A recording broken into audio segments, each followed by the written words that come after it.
This programme is brought to you by vinny.co.uk.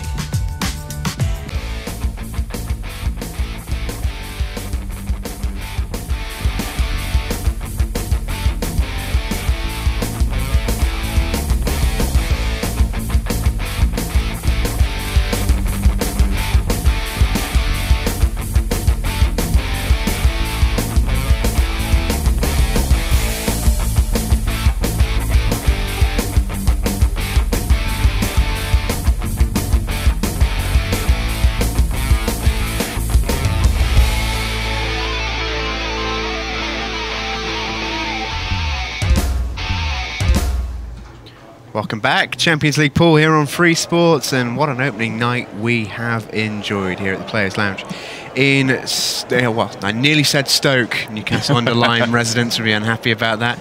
Newcastle Under-Lyme. This is the state of play as we head into our final match of the night, Martin McIntosh against Josh Kane. Josh Kane is top of the table as things stand. A point, a draw that is, or a win would be enough to secure his place in the quarter-finals, but a win for Martin McIntosh, who, make no mistake, is very much a man of honour and will be very much going for this win, would really throw the cat amongst the pigeons and would put Josh and Rob into a 6-ball red shootout, which is, from a neutral point of view, I'm not saying I want to see it tonight, but I want to see it at some point. If it's tonight, sure, let's have it, bring it on. I absolutely want to see it at some point.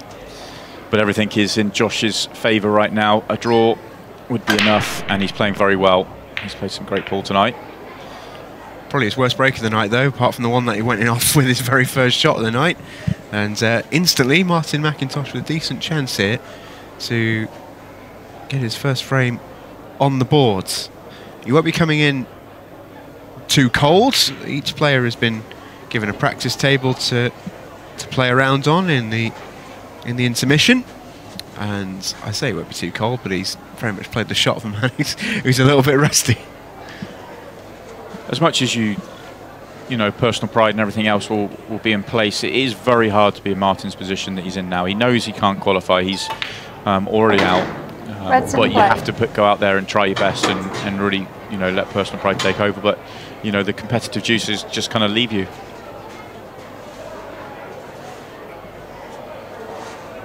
Josh's side of the table, he has to kind of not think about that and make sure he sort of deals with his side of the table and doesn't make any mistakes, continue to play the way he's been playing,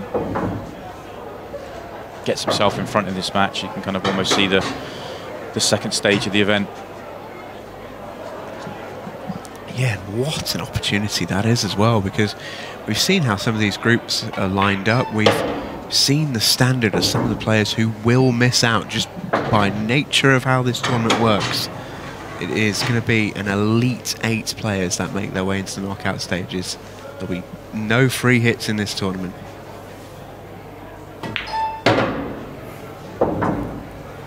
Avoided the yellow at the bottom nicely. He'll be happy that the white's come off an inch or so off the cushion. It just means he could get some sort of control on this next shot. If he wanted to, he could cannon into the yellow, or he could just brush into the red, but he'd have to be careful not to let the two reds block each other. Oh, he's done that well.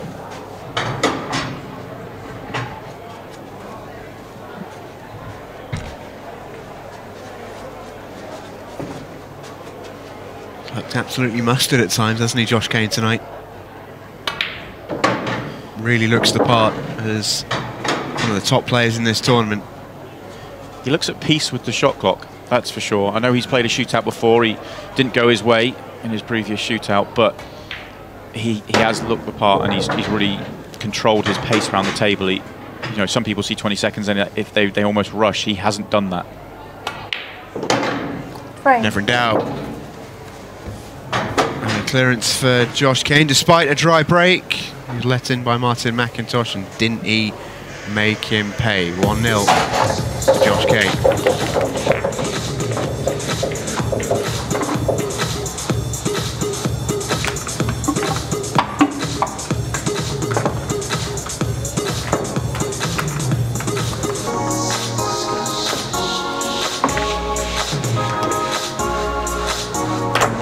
What's to come over the coming weeks, and our rule set tonight if you're just joining us. international 8-ball rules. It's good actually if you've been watching all of tonight and plan to watch the majority of this tournament. Probably gone through most of the main points of this new rule set. We've seen a foul break, we've seen fouls from the break, and we've seen plenty of fouls and combination shots too. We haven't seen a golden break or a golden duck. We will see plenty of them, I'm sure, as the tournament progresses. On the black off the break, you win the frame. On the black and the white, you can lose it. I think we've seen one golden duck in the time since we've been back since the first lockdown on Free Sports. It is John McAllister, if I remember rightly. I know we've seen one. I can't remember whether it was John or not though. But yeah, it's, we haven't seen as many as the golden ducks. Sorry, the golden breaks. Martin back at the table, and he's in at the table here as well, having made a ball off his break.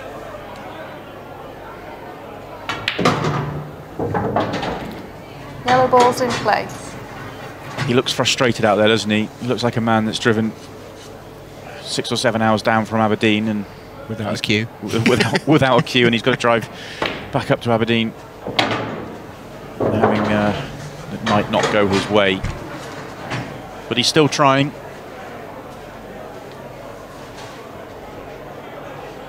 Two yellows on the left-hand side, obviously the problem. Would love to be able to open them up here. He was a little straight on that, had to really force it to try and get the angle, and he just caught the red rather than going into the yellows, and now those two yellows have become a much bigger problem because there's no more yellows nearby. Got to get the protractor out here. Can he get this white across the table, off the cushion, to make something happen? This will be some shot if he pulls it off.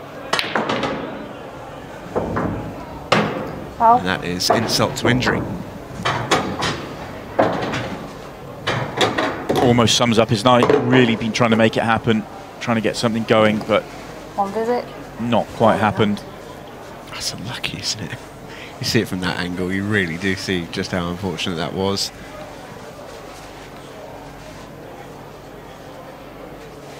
Cue ball in hand then for Josh Kane. And he's going straight after that area too. Oh, and that's a cardinal sin. Considering he gets to pick the potting angle to then miss it is an error for a player of his ability, and he can't believe that he's done it. Yeah, you can't blame having just slightly off angle or a slightly awkward angle because you get to pick your angle. So yeah, very surprising that he's done that, but he has all the balls on the table, so he still has control in the frame. No. Martin's just asking the referee if he has to call total snooker, and as you see in other rule sets, and the answer is you don't. The whole reason for calling total snooker was to, Martin's almost going to run out of time. Oh! Oh, well, that's how to solve a problem. And a smile for Martin McIntosh. I can tell you Josh Kane is not smiling. Well, would you believe it? Would you believe it? This could be a sickener. Rob Warren's just perked up backstage. That wry smile from Josh tells you a lot, doesn't it? Could be a real turning point. Oh, and then he misses the 8-ball. So while looks like Josh is going to have a great opportunity here to clear these up to go 2-0 up, let's just quickly, I was talking about the total snooker and not needing to call it in this rule set. So you call total snooker in other rule sets just so that the referee knows that you don't have to hit a cushion after contact because you can't see any of your balls. In international 8-ball rules, that doesn't exist. You have to hit a cushion or pot a ball in every single shot, regardless of whether you're snookered or not. So therefore there is no need to announce that you've got a total snooker. So hope that clears it up. Did for me.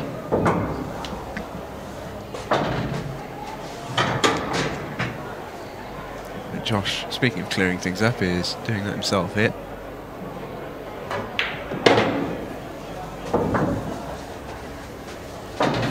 Yeah, I was once told that in a frame of pool, you need to wait till the end of the frame before you assess whether you've had a good bit of luck or a bad bit of luck, because so often you think your opponent's been lucky, and Martin was in this occasion, but because he didn't make the clearance, he's made the game easy for Josh Kane. Yeah, it's a great point, actually. What a difference it could have made if that black ball had dropped, though. Goodness me. Nearly an outrageous fluke for Martin McIntosh. It wasn't quite to be for Mad Mac, but just shows anything can happen in this game, and Josh can't take this for granted. He has to play it out, has to do the job, has to keep his cool and get the job done. Although he'll probably be sitting a lot happier in his seat now that he's 2-0 up. He knows that Martin's got to win 3 frames because he knows that the draw's enough. So there's, you know, almost half the clock gone already. So he's going to be feeling fairly comfortable, but he won't be completely comfortable till he gets over the line. But it is pretty much in his hands. Certainly is. He's almost there. It's Josh Kane, former World Masters champion.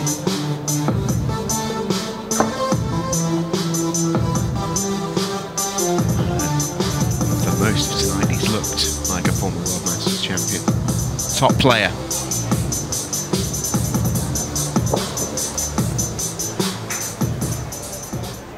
Just coming to have a look at the pack this time. Not seen any of the players doing that tonight, but just to check to see whether all the balls are touching or not. Giving 2 frames to nil. Just to see time running. if they'll break open.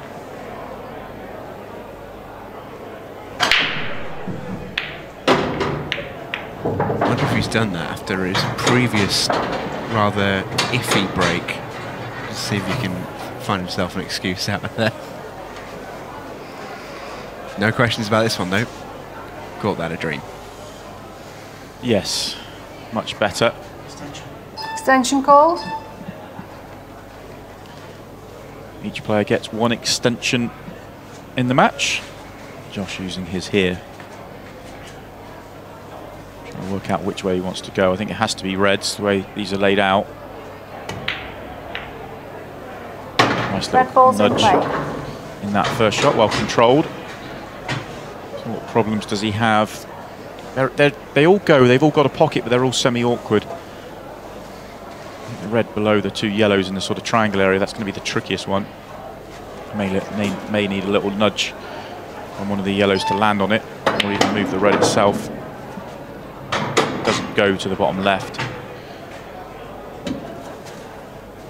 He hasn't landed on his next intended ball. Still has a red to the right centre though, or sorry, left centre. Not sure he can get position from that ball, so looks like a safety shot coming up. Foul. Let's look at the yellow first. Well, Viv Fresco, our referee, has called a foul. Yellow first. Here's our official's call. Cue ball in hand for Martin McIntosh. Let's have another look. Yeah, I think she was right as well. It's a good call, a good spot. Certainly caught Josh by surprise. He thought he executed the shot correctly, but Viv on hand. Just lined that double up beautifully there, Martin McIntosh. Here's another angle. Oh, almost impossible for my eyes to tell that, I must say. I believe Viv. Yeah, I'll go with it. That's all I'll say. Might not always remember to rack the balls, our Viv, but a Mosconi Cup referee is still a Mosconi Cup referee, you know? Absolutely. Martin's given himself a great chance here. It was a brave choice of shot with cue ball in hand, but it was a really good choice of shot as well, because as soon as that went in, it really opened the frame up for him. And we've seen with the way that fouls work in this game, it isn't necessarily the end of the world depending on how the balls are lying. A shot and a visit there for Martin McIntosh, and he can maybe free that ball up, play a positional shot, make the next shot easier. That wasn't necessarily the easiest thing to do. He's on his clearance, he's still got work to do. Don't get me wrong, this is a tough final yellow. There's another double, where's the black, doesn't want it to go in, and it doesn't. Well, Martin McIntosh is getting some breaks, shall we say. Can he see the black, actually? You have to swerve this around. He might do. This is a tough judgment, this. A lot of table. He gets it. Well, well, well. Amazing. Some clearance it goes down as in the end from Martin McIntosh. That, if anything, is the sort of the classic McIntosh clearance, in the sense that he's had to play some shots that he might not have necessarily had to play, but they're quite often spectacular. Yeah, that's the thing, I think, with Martin, if he's going to continue to improve and get better, is just to try and tidy up those patterns and get the pinpoint control with the cue ball going a little bit better. He was really good with 3 balls to go, ran out of position from there. But actually, that last shot where he almost spotted the black, it just highlights another one of the slight rule differences. If the black had gone in that situation, it would have been loss of frame. Whereas in black ball rules, you can pot the black and your last ball in the same shot. That isn't the case in international 8-ball rules. The black has to be potted in its own shot.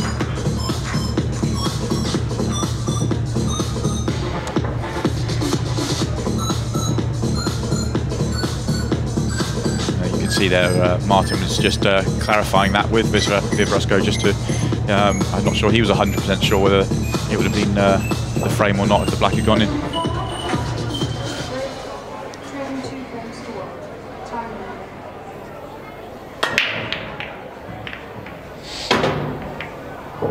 Still a good break from Martin McIntosh, and there might still be life in this. Just yet. Has to win the next 2 frames. But should he do so, Yellow's in play. he might have the most dramatic of starts to this Champions League. Certainly keeping Rob Warne interested, that's for sure. Not gone home just yet. That's unlucky.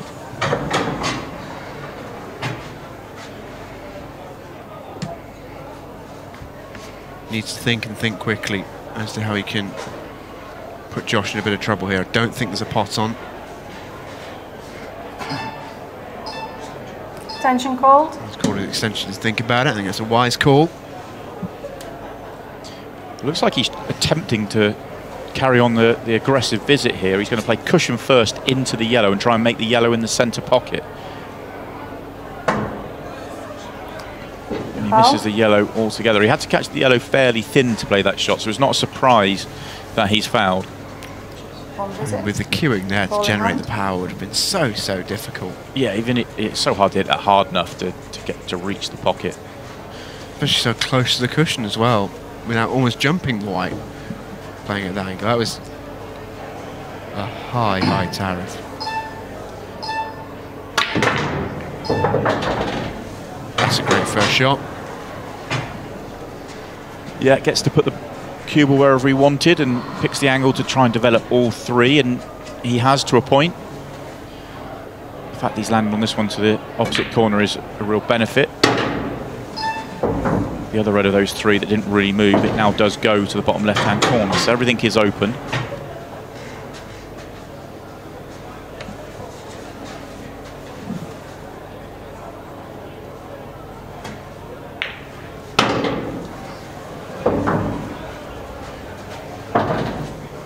Big moments here for Josh Kane, going 3-1 up with 5 minutes or so on the clock. Martin would have to win 3 frames, so he would be all but in the next round of the competition. Did you say he's deserved it on merit? Yeah, I think so. I think Martin struggled a little bit tonight, but I think the other 3 guys have all shown patches. That clearance from Rob Warne in the previous match was absolutely breathtaking, but over the whole night, consistency-wise, Josh has been pretty solid. Just take a look back at that moment between Josh and Rob, who I think will end up being our top 2. But the moment, I think, in the 4th frame of that match where Josh got a real stroke of luck on a tactical shot, really swung that match, and on such moments a night's defined, and that really was the defining moment in this night ultimately, I think. Well, yeah, if that doesn't go in, then we might be talking about the fact that Josh needs to win this to get into a shootout rather than, you know, just have to draw it to go through. Oh, he's missed that pot. He didn't quite get the position on it he wanted, and then the red drops in for another piece of good fortune for Josh Kane. I mean, Martin McIntosh can't moan too much, can he? He's had some outrageous flukes tonight. Don't think he'll be too mindful of that. Josh Kane barely has can barely summon the hand of apology. Roll of the eyes from Josh Kane. Just needs to focus up. And he's home and dry.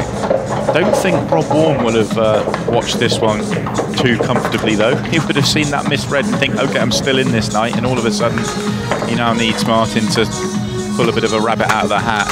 He's got to win 3 frames in the next 5 minutes.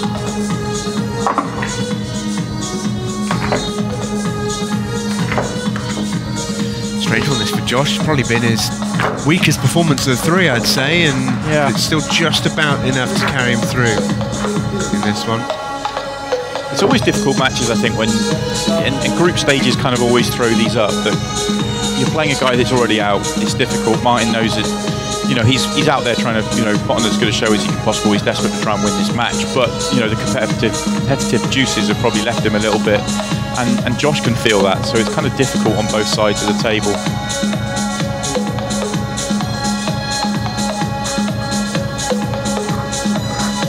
What have you made of the opening night so far, Simon? Champions League pool, new rules, new venue, lots of things new. What have you made of it so far? Well, the venue is spectacular. A lot of time and effort has gone into the venue and the arena, but the rules was really interested to see how they were going to play out. It'll be interesting to see how they're received at home. So far, I think they've been fantastic. They've been attacking. They've been simple. I think for oh, what a break this is.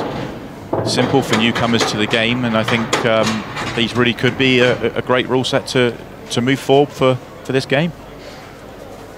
Yeah, there's a lot of talks, isn't there, in the upper echelons of the pool world, in certain sectors, about rules and groups and organisations and all that sort of malarkey, which is some very sort of it's stuff that bores me to tears, to be honest with you. But it's worth pointing out that an event like this, with this rule set, with grouping in different players from different organisations, groups, and all that sort of stuff, it does seem to be unifying, is the word I'd say.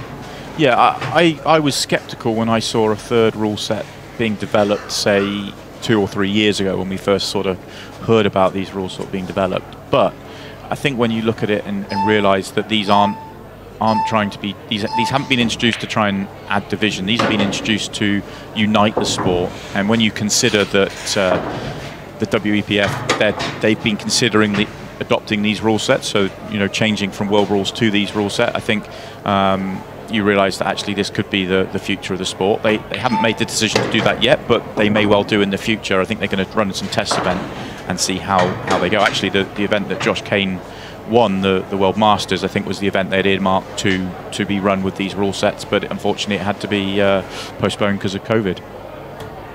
It's interesting to talk about the size of this sport. It is such a world game, you know, the superpowers of not just sport but of the world, really, the likes of China and the US, Russia.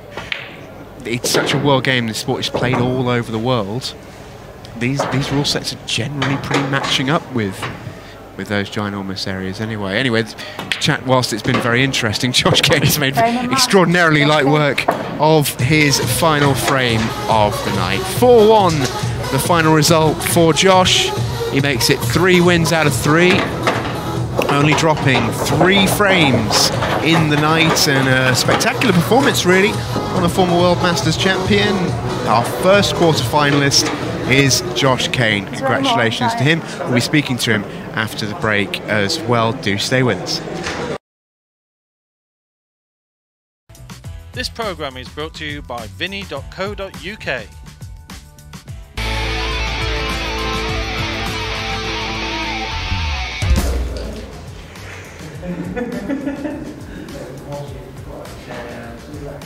Well, welcome back to the Champions League pool here on Free Sports. Lovely to have you with us. We are almost done for the night. We do have our results, and that is how it finishes. Josh Kane, top of the tree after all 6 matches. 3 wins out of 3 for Josh, and some superb performances along the way, just pipping Rob Warren to the post in the end with that win over Martin McIntosh. And delighted to say Josh joins us now. Josh, a huge congratulations on a really, really good performance in that tournament. How did you enjoy it, first of all? Yeah, I really enjoyed it. Tables playing beautiful, arena's absolutely mint. It's just a great event to be a part of, and happy to play well here, yeah. It all seemed very, very new. You know, we've got the shot clock with the new rule set, the new arena, a brand new iteration of a competition never seen before. What was that like to play? Was it strange at first? To be honest, the strangest thing was that there's been no tournament since March, so it didn't feel like a different tournament. It felt like a big event, obviously, but I've played in the arena before in another Supreme event, so yeah, it was obviously a few nerves coming into the event, but I knew I was playing well, so I just wanted to perform on the night. And obviously we talk about the new rule set, but for you it's not necessarily that new. You're quite experienced in it. Do you think that gave you a little bit of an edge coming into it? Not really, no, because the other, Rob and Jimmy, they've played the rules a lot. I know they've played the rules a lot. The format, it's a coin flip really, I think, at this level. And luckily I had Lady Luck on my side tonight, as you've seen. Well, we did see a couple of moments for you, in particular that game against Rob, the second of the 3. There was a moment in the middle of that match when it really felt like either one of you could have taken it, and there was just that little moment, little bit of luck, but they say you make your own luck, eh? Well, yeah, I've had enough bad luck in the past in matches, as has every other pool player, so when you get the good luck, you've got to take it.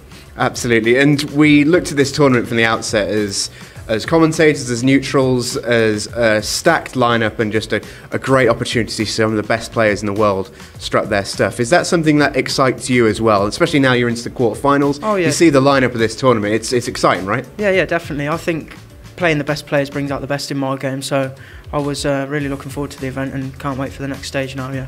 And you're the first one through to the quarterfinals, which means you get to spend the next couple of months relaxing on the sofa and watching it yourself. Are you excited for that? Yeah, I'm excited, yeah. Looking forward to getting back on the practice table, probably January time now, and looking forward to the quarterfinals, yeah. Excellent stuff, mate. Well, we'll see you in a couple of months. Cheers, Steve. Thank you. Cheers, Josh. Oh, fantastic performance from Josh Kane, and that will just about do us for this evening here in the Champions League pool in Newcastle under Lyme. It's been a fantastic night on the opening night here at the Players Lounge in Newcastle under Lyme, and we've got plenty more where that came from as well. Week 2 is absolutely stacked. Andy Craig, Ollie Bale, John Sullivan and Aaron Davis are line up next week. And then don't forget, of course, Group 3 and Group 4 coming up at the start of January after our Christmas break is not to be missed. A fantastic opening night then in the Champions League from myself and Simon and all the production team here at the Vinny.co.uk Champions League pool. We'll see you next week.